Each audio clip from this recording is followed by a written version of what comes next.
Buenas tardes, profesor. Bueno, ¿qué tal? Se escucha entonces. Buenas tardes, profe. ¿Cómo anda? Bien, bien, bien.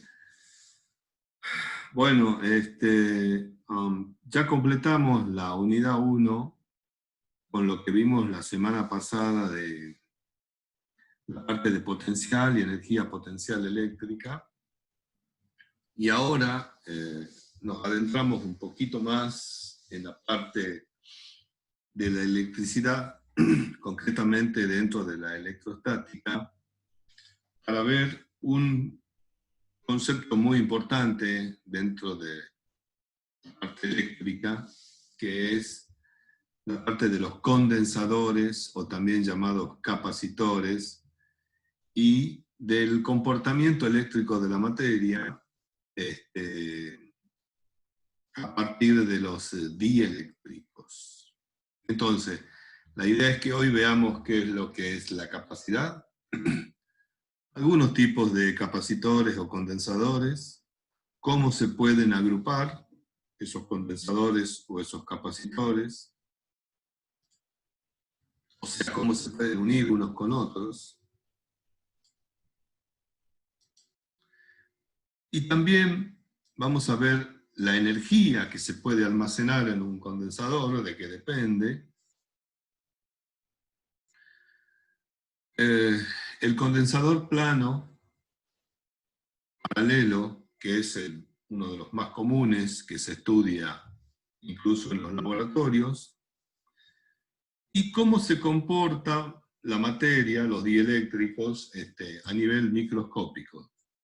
Intentar analizar qué sucede interiormente con los átomos, las moléculas que forman un material, en presencia de campos eléctricos, digamos, cuando un condensador está cargado. Entonces, aproximadamente, eso va a ser la clase de hoy. Arranquemos entonces con el concepto de capacidad. Capacidad, ya la palabra nos está diciendo que es algo que permite capacitarse, tener algo para ofrecer, digamos. ¿Y qué es lo que lo hace útil, digamos, a un capacitor? Es el almacenamiento de la carga y también energía dentro de un circuito. La propiedad que caracteriza ese almacenamiento de carga, entonces, es la capacidad eléctrica, y esa capacidad va a estar determinada en función de cómo está formado un capacitor. En realidad, un condensador o un capacitor son simplemente dos conductores eléctricos aislados que pueden tener forma arbitraria y que están cargados, uno con carga más Q y otro con carga menos Q. O sea, de un lado hay exceso de electrones y del otro lado hay un defecto de electrones. Un condensador entonces se caracteriza, como dice acá, por la carga de cualquiera de los conductores y por la diferencia de potencial que existe entre ellos. Entonces, un condensador está formado por dos conductores, que pueden ser planos, la forma que ustedes quieran. Se establece una diferencia de potencial entre ellos, un voltaje, como el que aparece en una batería, y ese voltaje también se cargan los capacitores, como les dije, uno con carga Q y menos Q. Entonces hasta ahora tenemos la capacidad, la diferencia de potencial y la carga Q como tres conceptos físicos que intervienen en la construcción o en el diseño de un capacitor. Ahora bien, ¿cómo se puede cargar un capacitor? ¿Cómo se puede suministrarle carga? Bueno, simple, ¿no es cierto? Conectando estas dos placas que formaban el capacitor, conectándolo a una batería, a una diferencia de potencial, a una pila, a una fuente de tensión. Todo eso serían sinónimos. Cuando se establece una diferencia de potencial entre las placas, hay una circulación de electrones de tal manera que se establezca nuevamente el equilibrio entre las placas. De esta forma, entonces, los portadores de carga se mueven, dice, de una placa a otra hasta que se alcanza el equilibrio electrostático. Entonces, la diferencia de potencial en las placas es la misma que entre los terminales de la batería. Entonces, esto se lo puede analizar así. Al principio hay una batería que tiene una diferencia de potencial. Se conecta al capacitor, entonces el capacitor al principio no tiene carga. Como consecuencia de esa diferencia de potencial, salen, supongamos, electrones de la carga positiva, salen de acá, viajan a través de la fuente de tensión y llegan a la carga negativa. Entonces, en la placa de abajo, en este caso, se establece un exceso de electrones, en la otra un defecto de electrones, y aparece una diferencia de potencial que es la misma que tiene la batería. En ese momento, entonces, el capacitor se dice que está cargado, ha adquirido una carga Q.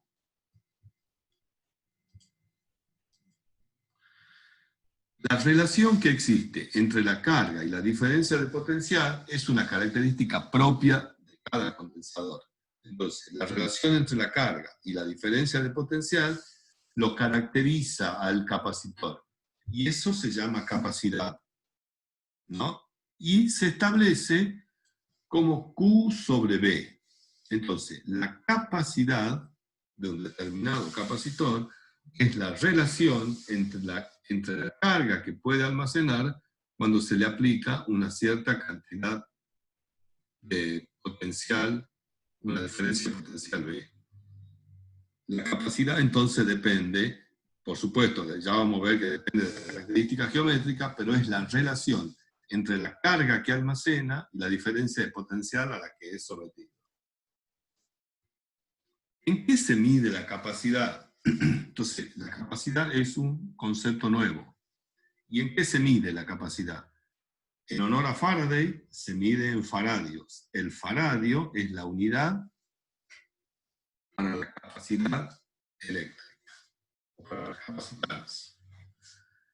El faradio en realidad es una unidad muy grande, muy grande, es un coulombio supervoltio, y vamos a ver que en la vida real, en los capacitores que más o menos se manejan, en los circuitos, vamos a tener que usar los submúltiplos, microfaradio, milofaradio, picofaradio, nanofaradio.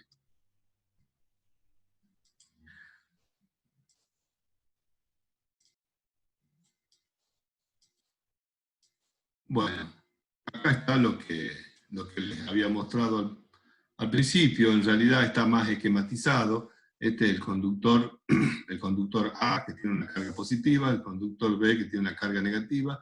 Se establece un campo eléctrico entre ellos el campo eléctrico es más o menos constante, y la relación que hay entre la carga y la diferencia de potencial, hemos dicho que se define como la capacitancia o capacidad. Acá pueden ver una fotografía de diferentes capacitores, ¿no? Fíjense, no sé si se alcanza a ver, pero este capacitor tiene una capacidad de 2200, parece microfaradio, este parece que es 1000, algo se alcanza a ver. Y acá, no se ve, profe. ¿ah? Que no se ve solo el gráfico de las dos cargas. Ah, ¿ustedes lo están viendo? Lo que yo estoy viendo. No. No en lo de antes, en lo que usted estaba explicando de las dos cargas y el campo que había en el medio. ¿Y estoy compartiendo ahora o no? Sí. ¿Qué es lo Y que... sí, se está compartiendo, pero no se ve lo de los capacitores que usted dice, digamos. Ustedes ven, ¿qué es lo que ven ahora? Las dos cargas con el campo Eléctrico. El campo, sí. ¿No ven una fotito a la derecha? No. No, nada. Nada.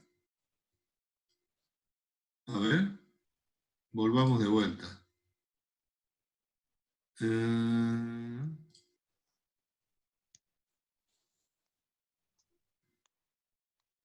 ¿A dónde estábamos? Acá.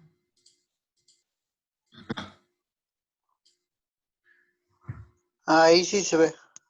¿Se ve ahora? Yo lo que, y ahora si la amplifico, ¿ahí la ven? Sí. Sí, ¿no es cierto?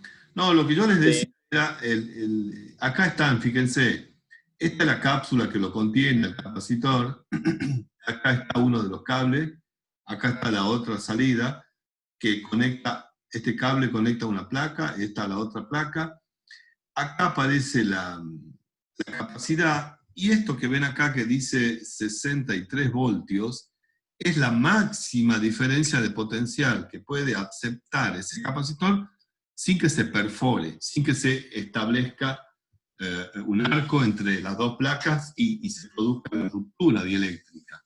Entonces, si a uno a ese capacitor le pone más de 63 voltios de diferencia de potencial, lo va a terminar por quemar, por destruir. Sin embargo, su tensión de trabajo podrá ser cualquier otra, pero que sea inferior a esa. Bueno, entonces, y otra cosa,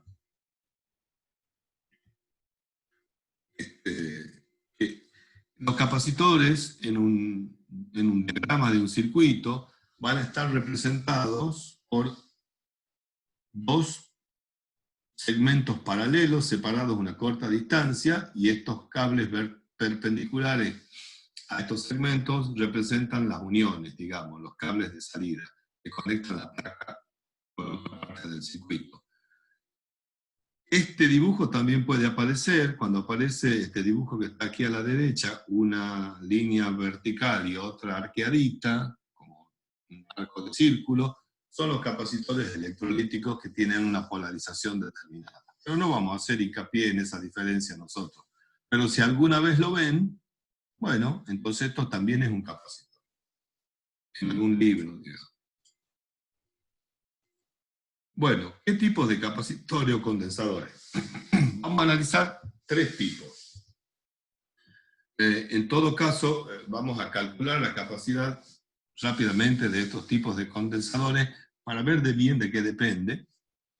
Y para eso vamos a calcular la diferencia de potencial que se establece entre las placas de tal condensador. El primer condensador, que es el más común de todos, que se puede ver en los laboratorios, es un condensador de placas plano paralelas. Son dos placas que pueden tener forma circunferencial, circular, cuadrada, rectangular, etc. Que aparecen, por supuesto, con una cierta carga. Esta carga es positiva y esta carga negativa está separada a una distancia d. Si nosotros suponemos que son placas infinitamente grandes, ya habíamos visto que el campo eléctrico dependía en el interior, ¿no? En el interior, entre las placas, dependía de la densidad de carga superficial, sigma, que está acá, y de la permitividad eléctrica epsilon 0. Cada uno, el campo ahí adentro, creado, era sigma sobre 2 epsilon 0. Es el campo creado por cada placa. El campo total es el campo dentro de la placa era sigma sobre epsilon 0, fuera de la placa era sigma sobre 2 epsilon 0. Acá se suma. Acá afuera valía 0 y adentro se sumaba. Entonces, el campo eléctrico es sigma sobre epsilon 0. Pero sigma, la densidad superficial, es la carga total Q dividido en el área de cada una de las placas. Y ese campo entre las placas habíamos dicho que era constante. También, si el campo era constante dentro de las placas, la diferencia de potencial entre las placas se la podía calcular como el producto del campo eléctrico constante por la separación entre las placas. Entonces, si en vez de poner E ponemos Q sobre epsilon 0 por A, nos queda que la diferencia de potencial es Q por D epsilon 0 por A, sobre epsilon 0 por A. Y recordando la definición de capacidad, que era Q sobre B, la capacidad, ¿se acuerdan? Era la relación entre la carga almacenada y la diferencia de potencial establecida. Entonces, la carga Q sobre B, pongo arriba Q, pongo abajo B, que aquí lo había calculado acá, era Q por D sobre epsilon 0 por A. Simplifico lo que tengo que simplificar, que son las cargas Q, acomodo un poquito la cuestión, y resulta que la capacidad de este capacitor plano paralelo, ¿de qué depende? De la permitividad eléctrica, que en este caso es la del vacío, directamente proporcional. Directamente proporcional al área. O sea, cuanto mayor sea el área que tenga un capacitor, cada placa me refiero, mayor será su capacidad. E inversamente proporcional a la distancia que separa ambas placas. Por lo tanto, a medida que las placas se vayan juntando cada vez más, la capacidad va a ir aumentando. Entonces, si yo tengo un capacitor plano paralelo y quiero aumentarle la capacidad, la tengo que poner lo más cerca posible a las placas. O la tengo que hacer lo más grande posible. Fíjense que la capacidad solamente depende de sus características geométricas y de lo que haya entre las placas. En este caso, vacío, digamos. Esta es la permitividad, epsilon 0 es la permitividad eléctrica en el vacío, que depende solamente, que depende es una constante. Si yo cambiase, vamos a ver, el vacío o el aire y el vacío tienen más o menos el mismo valor, ¿no? Si yo cambiase por otra cosa, ya podría cambiar el valor de la capacidad. Pero ya lo vemos enseguida. Acá hay un ejemplito que nos permite ponderar el tamaño que tendría un capacitor de 1 faradio. Para que tengan una idea. Dice el problema, un capacitor de placas paralelas tiene una capacitancia de 1 faradio. Si la placa tiene una separación de 1 milímetro, 1 milímetro, ¿no? O sea, la décima parte del centímetro. ¿Cuál tendría que ser el área de la placa para que tenga semejante capacidad? Bueno, recordando que la capacidad era epsilon 0 por A sobre D, despejamos el área. Reemplazamos los valores. 1 faradio, la distancia estaba en milímetros, la paso a metro, la constante epsilon 0 valía 8,85 por 10 al menos 12, hacemos el cálculo y resulta que el valor nos da 1,1 por 10 a la 8 por 10 a la 8, son 8 ceros, metros cuadrados. O sea, esa superficie corresponde a un cuadrado que tenga 10 kilómetros de lado. 10 kilómetros de lado. 10 kilómetros es la distancia que hay más o menos desde, no sé, desde el centro, la Plaza de Independencia hasta el pie del cerro. Así que imagínense el tamaño que tendría que tener un capacitor, y es una de las placas, tiene que tener 2, para tener semejante capacidad, ¿no? Es una cosa inverosímil. Acá pueden ver, bueno, esta es una vista aérea del Parque 9 de Julio. Esto sería solamente una partecita, digamos, ¿no? Para que vean el tamaño que tendría que tener un capacitor de 1 faradio. Por lo tanto, yo les hacía mención a que las capacidades reales, entre comillas, van a ser microfaradio, nanofaradio, picofaradio. Bueno, las líneas de campo eléctrico las vamos a suponer, acá hay un dibujito que muestra que muestra las líneas que son paralelas, digamos, entre las placas de un condensador, y acá afuera ya se empiezan a arquear. Nosotros vamos a suponer que las líneas de campo, o sea que el campo dentro de un capacitor es uniforme. Vamos a ver otro ejercicio para ir viendo las propiedades que tiene un capacitor. Dice, las placas paralelas de un capacitor con vacío están separadas a una distancia de 5 milímetros y tienen 2 metros cuadrados de área. 2 metros cuadrados, sería 2 por 1, ¿no? Como una puerta un poco más grande. Se aplica una diferencia de potencial de 10.000 voltios, o sea 10 kilovoltios, a través de este capacitor. Calcule la capacitancia, la carga en cada placa y la magnitud del campo eléctrico en el espacio entre ellas. Bueno, ahí tienen un capacitor, ¿no es cierto?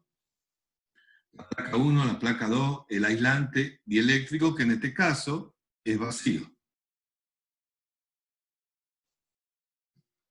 La capacidad, ya hemos dicho que solamente depende de su característica geométrica, solamente hay que reemplazar valores teniendo en cuenta que estén todos en el sistema internacional.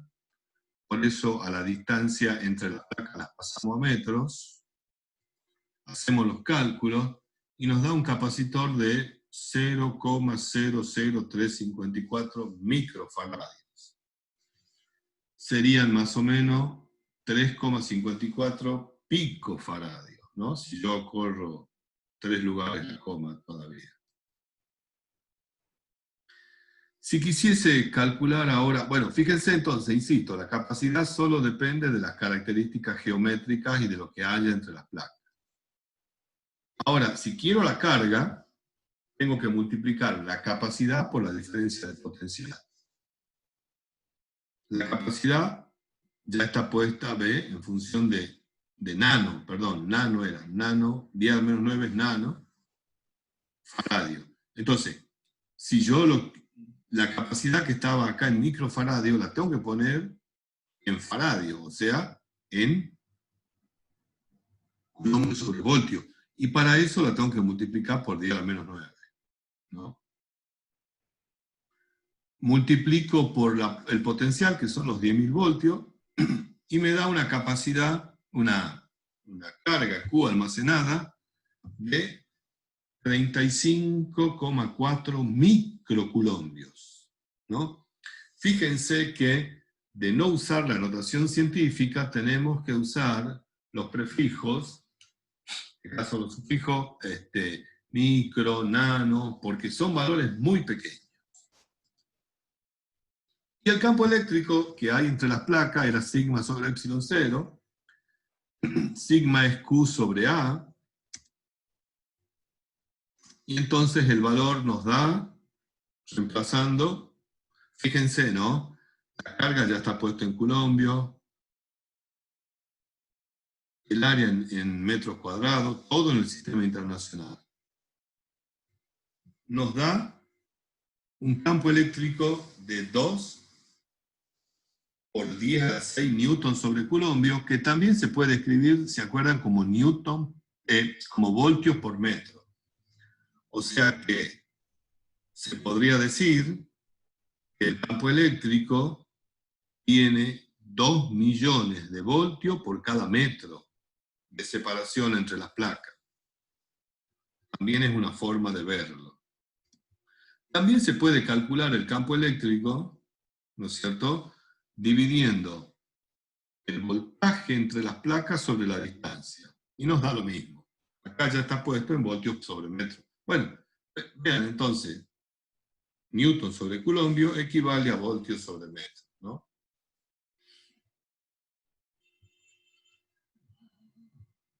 Cuando ya quedan 10 minutos para esta, cuando se acabe, continuamos como siempre, otrita o 2 más por lo menos. Bueno, otro capacitor que no es tan común es el capacitor o condensador cilíndrico. Está formado por un alambre, digamos, macizo de radio A y una corona o una corteza de radio B concéntrica, pero que no se tocan. se establece una diferencia de potencial entre ambos conductores, de tal manera que aparece un campo eléctrico radial. Ese campo eléctrico radial nos va a permitir, bueno, una vez que está polarizado, podemos determinar la diferencia de potencial aplicando la ley de Gauss, ¿no es cierto? Para determinar el campo eléctrico. ¿Se acuerdan de la ley de Gauss? Tomaba una superficie gaussiana y la integral de superficie de E por ds era proporcional a la carga encerrada. Como el campo dentro de la superficie gaussiana es constante, el módulo sale fuera de la integral. El área de la superficie gaussiana es 2pi por R, R sería el radio, por la longitud del condensador. Entonces el campo eléctrico que se establece entre los dos conductores, las dos placas, digamos, el alambre y esta, es igual a Q sobre 2pi epsilon 0 R por L. Ahora, reemplazando el valor del campo en la integral y sacando afuera del signo integral lo que es constante, Q, 2pi, epsilon 0 y L, me queda la integral de dr sobre R, que es logaritmo natural de R entre A y B. El resultado, entonces, nos queda que la capacidad de un condensador cilíndrico depende de cuán largo sea, ¿no es cierto? Lo que estamos viendo acá es un corte, pero esto se extiende hacia adentro, o hacia afuera. De qué tan largo es, proporcionalmente, y de la relación inversamente proporcional al logaritmo de B sobre A. Cuando más pequeño sea ese número, más grande será la capacidad. Entonces, fíjense, en un condensador cilíndrico, la capacidad también depende solo de su característica geométrica, de B, de A y de L, y de lo que haya entre ambos conductores. En este caso hay vacío, entonces epsilon 0.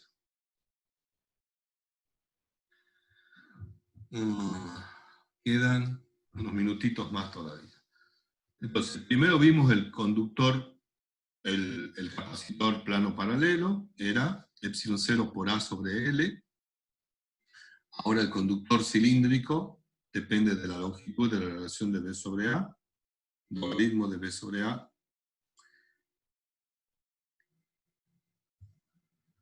Y el próximo es el conductor esférico. Que bueno, esto es una sutileza, simplemente para que vean. Acá estamos viendo un corte de la esfera. Tiene un radio externo R1, un radio externo R2, interno R1, y entre R1 y R2 está vacío. Habría un dieléctrico. No, depende. Si suponemos que la esfera interior tiene carga negativa, la otra tiene carga positiva, calculamos el campo eléctrico, bueno, es lo mismo que hemos hecho recién, para el caso del cilindro, además que una esfera. En este caso E depende de, bueno, la esfera interior se comporta como una carga puntual, reemplazamos Q por L sobre el cuadrado, resolvemos esta integral, nos queda que el voltaje depende de la relación, B va a ser K, que es la constante de Coulomb, Q, que es la carga almacenada, por la diferencia entre R2 y R1 por el producto de ellas. Si R2 tiende a infinito, o sea, si hacemos que sea un conductor, un cilindro lo suficientemente grande, la capacidad queda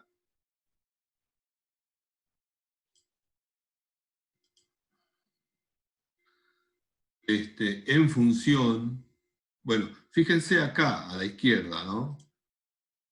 En esta parte, la capacidad depende de la relación entre los radios de la esfera superior y de la esfera inferior, multiplicada de la diferencia de los dos y de K. O también en función de epsilon 0, lo podemos escribir de esta manera. Si nosotros hacíamos que L2 tienda a infinito, o sea, el radio de la esfera más grande,